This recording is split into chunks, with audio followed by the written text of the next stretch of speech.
किसी ने ये लिखा है कि 2 वर्ष से मैं आपकी कथा श्रवण करती हूँ। एक प्रश्न है कि आप कहते हैं एकनिष्ठ होना चाहिए और वैष्णव माँ के चरणों से मैं कई वर्षों से जुड़ी हूँ और उनकी निरंतर भक्ति और उनसे प्रेम ही मेरा उद्देश्य है।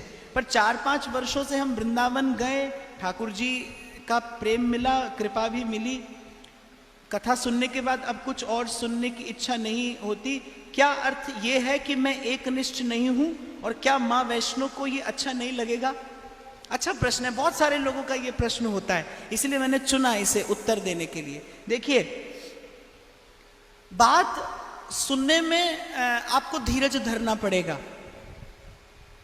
पर मुझे तो कहना है, मैं तो कहूंगा, क्योंकि मैं अपनी बात नहीं कह रहा। सब शास्त्रों का सार श्रीमद् भागवत है, सब पुराणों का, शास्त्रों का सार श्रीमद् भागवत है। और श्रीमद् भागवत कहती है, एतैष चांस कला पुंसः कृष्णस्तु भगवान स्वयं। और भगवान कह रहे हैं, बहुनाम जन्म नामन्ते ज्ञानवान माम प्रपद्यते। बहुत जन्मों की अपनी यात्रा पूरी करने के बाद फिर जीव मुझ तक आता है। तो सबसे पहले तो आप अपने मन से ये भ्रम और ये दुविधा बिल्कुल निकाल दीजिए कि भगवान का भजन करने के कारण कोई रुष्ट हो जाएगा। और दूसरा, अपने मन में ये बड़ा विश्वास रखिए, कौन था जो आपको वृंदावन लेकर गया?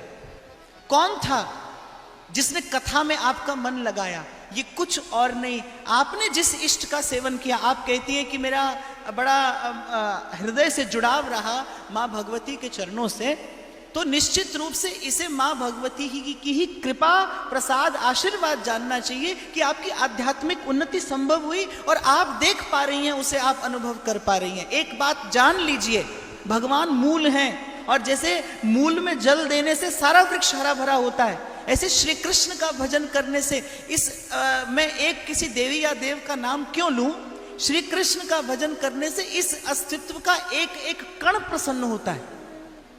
भगवान कह रहे, मद भक्ति युक्तो भुवनम पुनाति।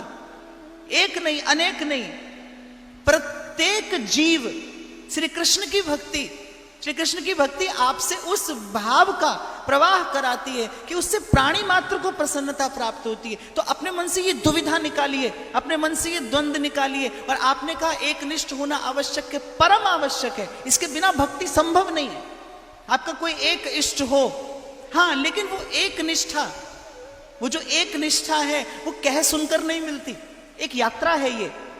अनन्यता कोई बाजार में मिलने वाली वस्तु नहीं है, एक निष्ठा कोई किसी की दुकान से मिलने वाली वस्तु नहीं कि आप रुपया देकर खरीद लेंगे कि आज मन यहां लगा है, कल मन वहां लगेगा।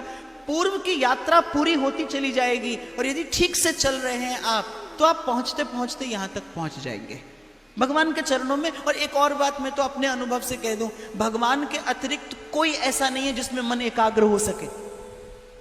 आप अनुभव करके देख लेना, आप किसी का भी भजन करते हैं, मैं कोई किसी का तारतम्य नहीं बैठा रहा हूं यहां पर, सत्य कह रहा हूं आपसे।